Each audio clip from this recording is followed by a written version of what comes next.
Assalamualaikum warahmatullahi wabarakatuh. Teman-teman, selamat datang kembali di Dollar Hunter. Jadi di sini kita akan update informasi mengenai perkembangan dan peristiwa terkini yang terjadi di seputar dunia cryptocurrency, teman-teman.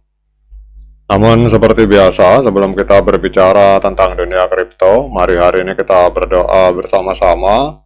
Memohon pada Allah agar kita semua senantiasa diberikan nikmat berupa kesehatan dan juga diberikan keberkahan dalam setiap rezeki yang kita terima pada hari ini, teman-teman. Oke teman-teman, hari ini kita akan membahas tentang perkembangan terbaru dari Cardano, teman-teman. Jadi kita akan membahas beberapa update info dari Cardano. Jadi kalau kita lihat di sini untuk perkembangan teknologi dan ekosistem, update informasi tentang Cardano. Yang pertama, Cardano ini sedang mempersiapkan pendaftaran domain blockchain khusus .ada dan .cardano pada kuartal pertama tahun 2026, dan proses ini melibatkan strategi tata kelola terdesentralisasi dan pendanaan komunitas, teman-teman. Kemudian adanya integrasi staking institusional, jadi Coinbase Prime dan Figment memperluas layanan staking institusional ke Cardano, Solana, dan Sui, teman-teman.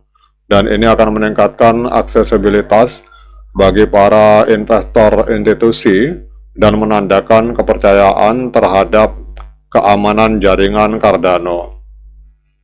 Kemudian informasi berikutnya kita berbicara tentang adopsi dan kolaborasi yang dilakukan oleh Cardano.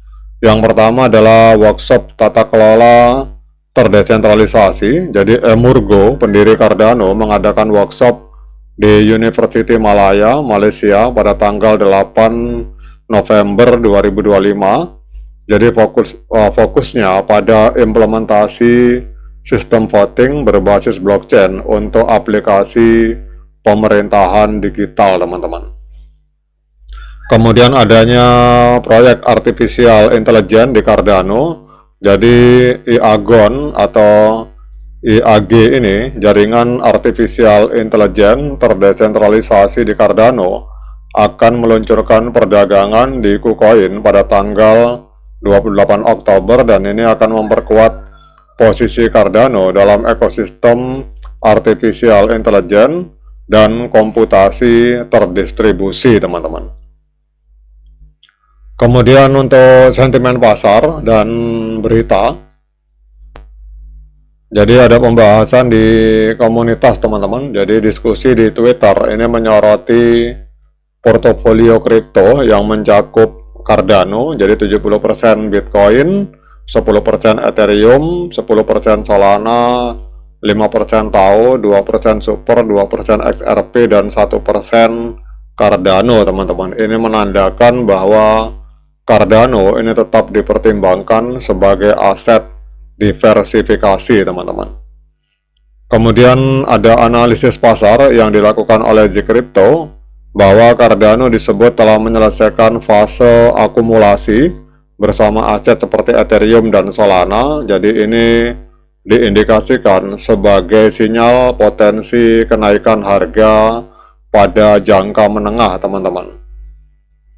Kemudian untuk acara mendatang, jadi Cardano Summit 2025, acara puncak akan diadakan di Berlin, Jerman pada tanggal 12 sampai dengan 13 November 2025, dan ini akan menjadi katalis potensial untuk pengumuman teknis dan kolaborasi baru. Selanjutnya kita akan membahas tentang resiko dan tantangan. Jadi ada kritik tentang tata kelola. Beberapa anggota komunitas menyoroti ketidakpuasan terhadap model ekonomi dan kebijakan desentralisasi Cardano, menekankan perlunya transparansi lebih tinggi. Kemudian adanya volatilitas aset pendukung, jadi harga token utility di Cardano seperti naik peak itu mengalami fluktuasi signifikan, mencerminkan resiko investasi di proyek early stage dalam ekosistem Cardano, teman-teman. Jadi dari beberapa informasi ini, kesimpulannya adalah bahwa Cardano ini menunjukkan kemajuan signifikan dalam adopsi institusional, khususnya dalam persoalan staking dan pengembangan teknologi. Kemudian untuk sentimen pasar netral cenderung positif, didukung oleh fase akumulasi dan acara mendatang seperti Cardano Summit, teman-teman. Namun tantangan tata kelola dan volatilitas aset pendukung perlu diwaspadai.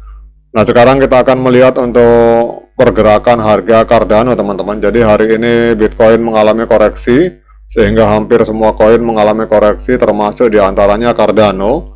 Kita lihat Cardano mengalami koreksi cukup dalam 24 jam terakhir, diperdagangkan di angka 0,6424 US dollar, mengalami penurunan sebesar 3,19%, teman-teman.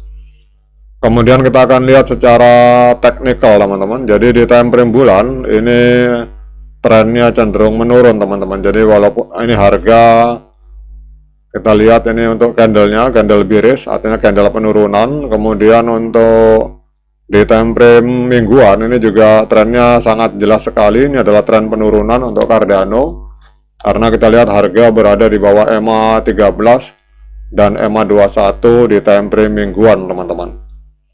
Kemudian untuk di time frame hari ini juga sama, trennya masih tren penurunan. Kita lihat harga berada di bawah EMA 13 dan EMA 21 di time frame hari. Nah, kemudian kita akan lihat secara teknikal di market Binance US. Ini kita akan lihat untuk sinyal teknikal dari TradingView, teman-teman. Jadi kita lihat di sini harga Cardano di Binance ini diperdagangkan di angka 0,6428 US dollar, mengalami koreksi sebesar minus 0,53%, teman-teman. Jadi kalau kita lihat untuk sinyal teknikal di TradingView di time frame bulan, untuk rata-rata pergerakan netral, osilator netral, dan gabungan dari rata-rata pergerakan dan osilator ini rangkumannya sinyalnya adalah netral untuk di time frame bulan di TradingView, teman-teman. Kemudian kita lihat untuk di time frame minggu ini untuk rata-rata pergerakan ini malah penjualan kuat, teman-teman. Kemudian untuk osilator netral dan rangkumannya, kesimpulan gabungan dari moving average atau rata-rata pergerakan dengan osilator ini sinyalnya adalah sinyal penjualan di time frame minggu. Artinya lebih banyak orang yang melakukan penjualan dibandingkan pembelian, teman-teman. Kemudian kita lihat untuk di time frame hari, teman-teman. Jadi kita lihat di time frame hari, ini kita lihat untuk rata-rata pergerakan penjualan kuat, dan untuk osilator juga netral, dan untuk rangkumannya juga sama, teman-teman. Jadi penjualan juga, jadi kelihatannya untuk tren di time frame hari dan di time frame minggu memang jelas kelihatan sekali trennya tren penurunan. Artinya masih lebih banyak orang yang melakukan penjualan dibandingkan pembelian. Nah, kemudian pertanyaannya, pada saat harga mengalami penurunan seperti ini, apakah layak bagi kita untuk melakukan pembelian Cardano? Nah, untuk menjawab pertanyaan tersebut, saya persilakan teman-teman melakukan dior dan investigasi secara mandiri, karena uang Anda itu adalah tanggung jawab Anda masing-masing. Oke, teman-teman, demikian update informasi tentang Cardano. Semoga bermanfaat. Sekian dari saya. Assalamualaikum warahmatullahi wabarakatuh.